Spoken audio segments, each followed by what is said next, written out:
Olá, bom dia. Hoje nós vamos terminar aí as 7 leis espirituais do sucesso do Deepak Chopra.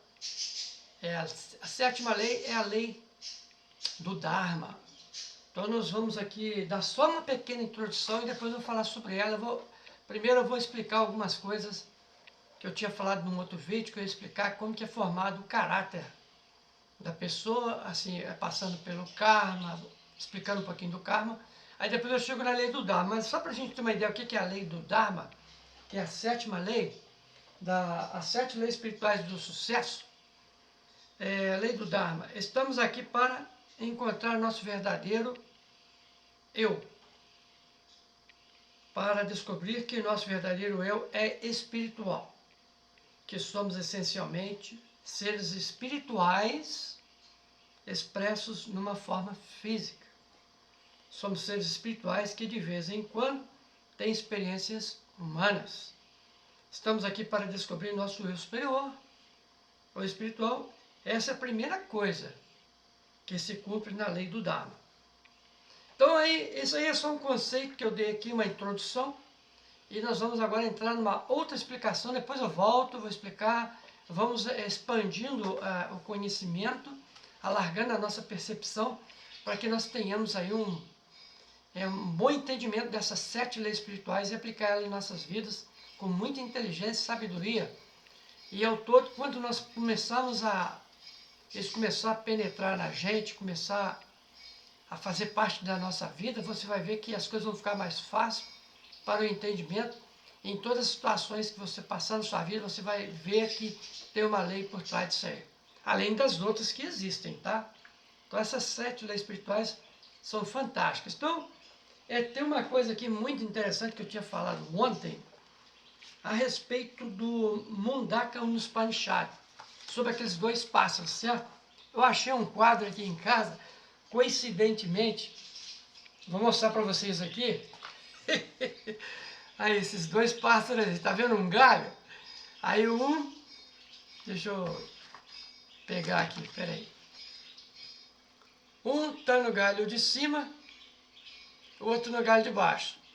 Então você tem o corpo físico, imagina um corpo físico, você tem aqui o seu eu superior, que é o seu eu real, e aqui embaixo você tem o ego.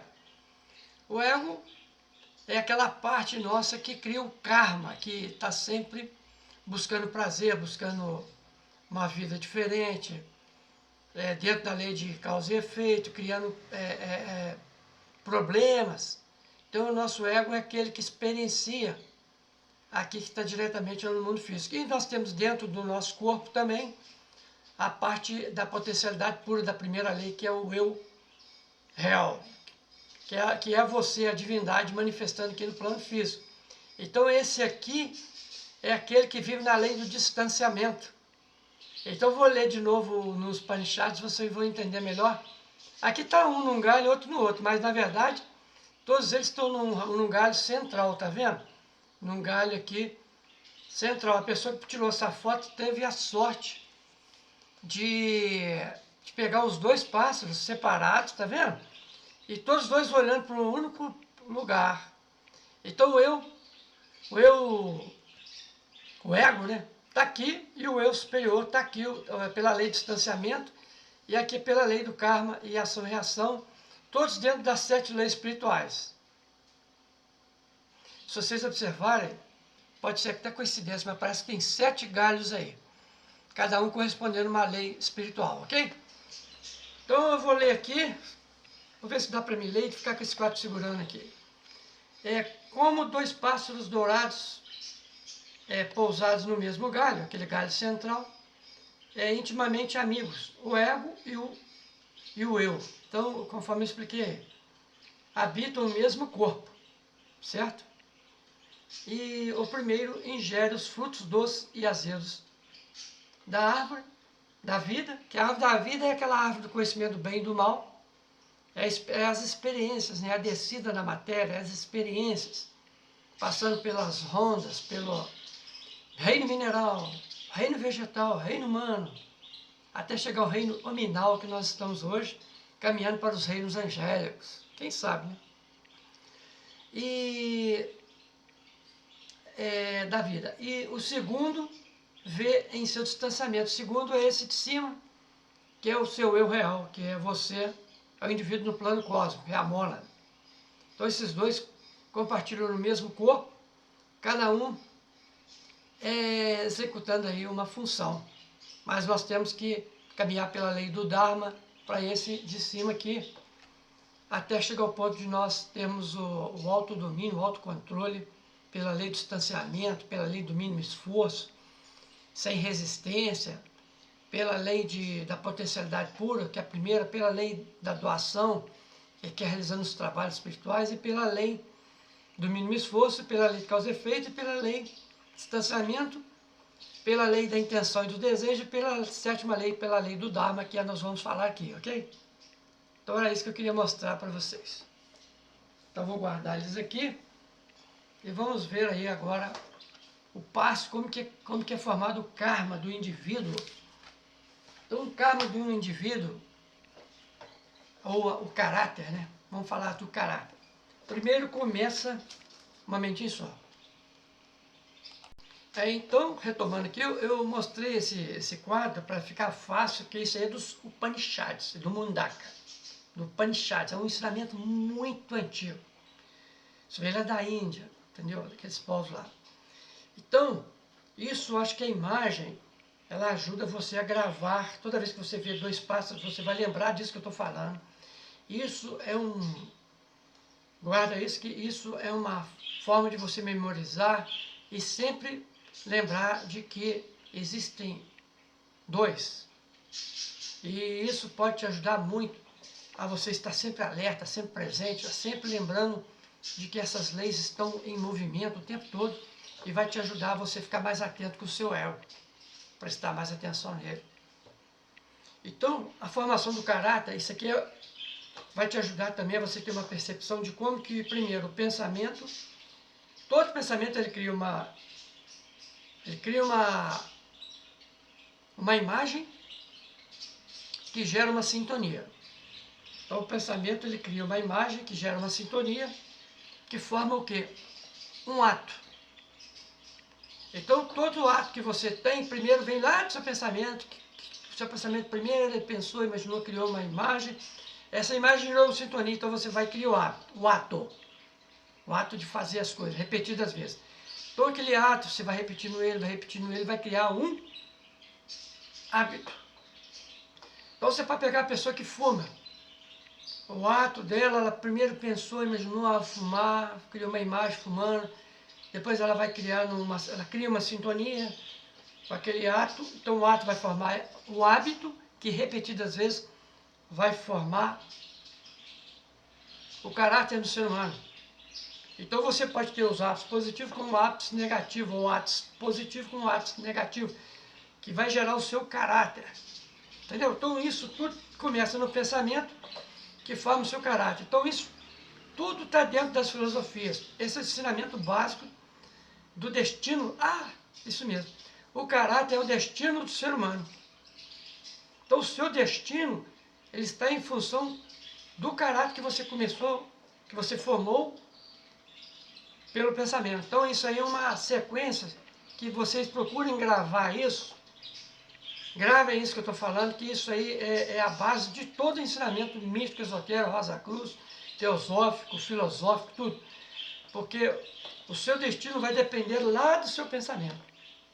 Agora vocês imaginam que para você ter a vivência as 7 leis espirituais envolvidas nesse processo, é quando você adentra na parte do vazio. É onde justamente você vai, antes do pensamento existir, você vai entrar naquilo que eles falam da vacuidade. No budismo é conhecido como vacuidade. O Deepak Chopra e Krishnamurti, hoje, todos falam que existe um espaço entre um pensamento e outro, e dentro desse espaçamento é onde está o amor, onde está a realidade. É onde está o seu eu real, aquele outro pássaro que vive no distanciamento.